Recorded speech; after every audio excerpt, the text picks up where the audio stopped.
Polizei, ich hab Sie umzingelt. Kommen Sie bitte mit erhabenen Händen raus. Aber sofort. Unverzüglich, ich hab Sie entdeckt. Herr Einbrecher, bitte kommen Sie heraus.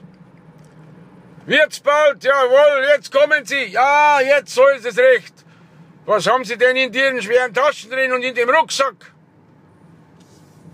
Hallo, bitte, hören Sie mich nicht. Was haben Sie in Ihren Rucksack und in den schweren Taschen? Ja, Metall. Metall haben Sie gestohlen? Nein, das habe ich nicht gestohlen. Das brauche ich. Für was brauchen Sie das Metall?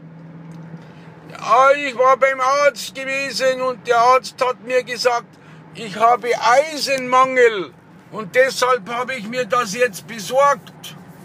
Was, Eisenmangel haben Sie? Ja, da brauchen Sie doch nicht so viel. Da reicht's doch, wenn Sie ein Stück in den Mund nehmen und lutschen. Ja, ich habe mir ein bisschen was auf Vorrat mitgenommen. Ah, gut, dann ist es in Ordnung. Dann sagen Sie Ihrem Arzt einen schönen Gruß, dass ich zu Ihrer Heilung beigetragen habe. Ja, das mache ich gerne. Dankeschön. Sie sind so gut, Herr Polizeiwachmeister. Das weiß ich. Jawohl, einen schönen Tag noch und bleiben Sie gesund.